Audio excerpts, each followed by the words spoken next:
చంద్రబాబు నాయుడు గారు ఒక రహస్య ఒప్పందం చేసుకొని పక్కన రాష్ట్రంలో ఉన్నటువంటి ముఖ్యమంత్రితో ఒక ఒప్పందాన్ని చేసుకొని ఆ పక్క రాష్ట్ర ముఖ్యమంత్రి అసెంబ్లీలో తెలంగాణ అంటే హైదరాబాద్లో తెలంగాణ అసెంబ్లీలో బహిర్గతం చేసేంత వరకు ఈ యొక్క విషయం బయటికి పొక్కలేదు.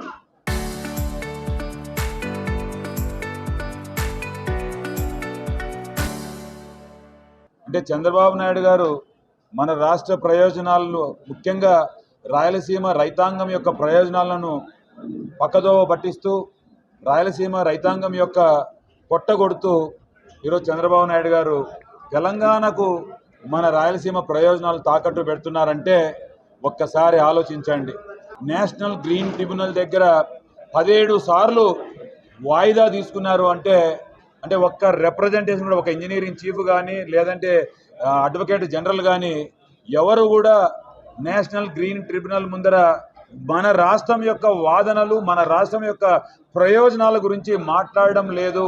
నేషనల్ గ్రీన్ ట్రిబ్యునల్లో ఉన్నటువంటి స్టేని వెకేట్ చేయించే ప్రయత్నం ఆంధ్రప్రదేశ్ ప్రభుత్వం తీసుకోవడం లేదు అంటే ఇది చాలా దురదృష్టకరం. చంద్రబాబు నాయుడు గారు పూర్తిగా ఆంధ్ర రాష్ట్రంలో, ముఖ్యంగా రాయలసీమ ప్రయోజనాలను పూర్తిగా తుంగలో దొక్కి ఎంతసేపు ఉన్న అమరావతి అమరావతి అమరావతి అని చెప్పి పూర్తిగా 2 లక్షల కోట్ల రూపాయలు అప్పును తీసుకొని వచ్చి అమరావతి డెవలప్మెంట్ గురించి మాత్రమే ఆలోచిస్తున్నారంటే ఇది పూర్తిగా అన్యాయం. దయచేసి ఆంధ్ర రాష్ట్రంలో రాయలసీమ కూడా ఒక అంతర్భాగం అని చెప్పి తెలియజేస్తా ఉన్నాం. దయచేసి చంద్రబాబు నాయుడు గారు, మీరు ఈ రాయలసీమ యొక్క ప్రయోజనాల గురించి కాపాడాల్సినటువంటి బాధ్యత ఒక రాష్ట్ర పెద్దగా, ఒక రాష్ట్ర ముఖ్యమంత్రిగా ఇది మీ బాధ్యత కాదా అని చెప్పి మేము ప్రశ్నిస్తూ ఉన్నాం.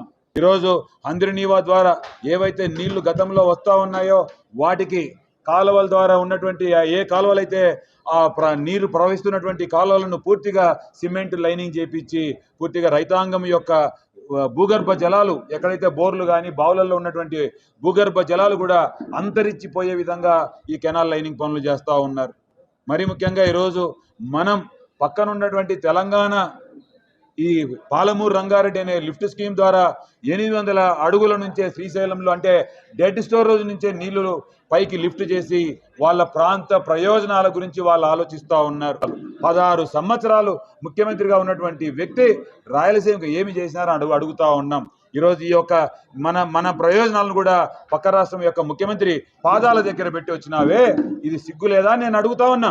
డెఫినెట్ గా ఇది ఉద్యమం అయితే ప్రతి ఒక్క రైతు ఉద్యమం కాబట్టి ఈరోజు చంద్రబాబు నాయుడు గారు, మీరు 2 ఎకరాల భూమి నుంచి ఈరోజు ఎట్లా ఒక ఎంటర్ప్రెన్యూర్గా మీరు ఎదిగినారు, అదేవిధంగా ఎట్లా ఇంత సంపాదించుకున్నారో అని ప్రజలందరికీ కూడా తెలిసింది. అయితే రైతు కుటుంబం నుంచి వచ్చి మీరు రైతులనే మర్చిపోయినారు కాబట్టి ఎక్కడైనా రైతుని కానీ మహిళల్ని కానీ మీరు మర్చిపోయినారంటే డెఫినెట్గా ఆ ఒక రాష్ట్రం కుప్పకూలిపోతుంది అని మీరు మరొకసారి మీరు ఆలోచించాలి. అదేవిధంగా రాబోయే రోజుల్లో ప్రతి జిల్లాలో కూడా మనము ఈ యొక్క సమావేశాన్ని, సదస్సుని మనము చాలా విజయవంతంగా జరుపుకున్నాము. రాబోయే రోజుల్లో ప్రతి ఒక్క మండల్, కాన్స్టిట్యున్సీ లెవెల్లో, మండల్ లెవెల్లో, అదేవిధంగా ప్రతి గ్రామ స్థాయిలో కూడా, రచ్చబండలో కూడా ఈ యొక్క ఉద్యమం గురించి మనం చర్చించుకోవాలా అంటే ఇంకా విస్తృతంగా ప్రజల్లోపల తీసుకొని పోయే బాధ్యత మన పైన ఉంది. కాబట్టి మేము రాబోయే రోజుల్లో అయితే ప్రతి కాన్స్టిట్యున్సీలో కూడా పెద్ద ఎత్తున మీటింగ్ పెట్టి ప్రజలందరూ కూడా తెలియచేసుకుంటాను. జూన్ 1st వీక్లో మేము ఈ సత్యసాయి జిల్లాలో లైనింగ్ ఎక్కడైతే చంద్రబాబు నాయుడు గారు చేసుకున్నారో అదేవిధంగా అక్కడ పోయి మేము సందర్శించి ప్రజలకి ఏదైతే జరిగిందో, వీళ్ళు చేసిన ద్రోహం, రాయలసీమ ద్రోహిగా చంద్రబాబు నాయుడు గారు ఏదైతే రైతులకి అన్యాయం చేసినారో ఈరోజు అటువంటి అన్యాయాన్ని ఎక్స్పోజ్ చేస్తాం. ఎందుకంటే సత్యసాయి జిల్లా, అనంతపురం జిల్లా, ఉమ్మడి అనంతపురం జిల్లా అంటే ఇది ఒక హార్టికల్చర్ హబ్గా పేర్కొనింది. ఈ రోజు కూడా ఇక్కడ పండే ప్రతి ఒక్క ఫ్రూట్స్ కూడా మేము ఎక్స్పోర్ట్ కూడా చేసుకుంటున్నాం. అక్కడ కూడా విలువ ఉంది అని తెలిసిన చంద్రబాబు నాయుడు గారు మనకి ఇంత అన్యాయం చేస్తున్నారంటే డెఫినెట్లీ ప్రతి ఒక్క రైతు కూడా గొంతు వినిపించే విధంగా మేము ఉద్యమిస్తామని చెప్తున్నాము. రాయలసీమ ఎత్తిపోతల పథకం రేవంత్ రెడ్డికి బహుమానంగా ఇచ్చేది కాదది. రాయలసీమ ఎత్తిపోతల పథకం రాయలసీమ రైతు కష్టాన్ని తీర్చే పథకం. అది తక్షణం దాన్ని పునః ప్రారంభించి పూర్తి చేయాలి. అన్ని ప్రాజెక్టులు, అన్ని అనుమతులతో ముందుకు రారు ముఖ్యమంత్రి గారు.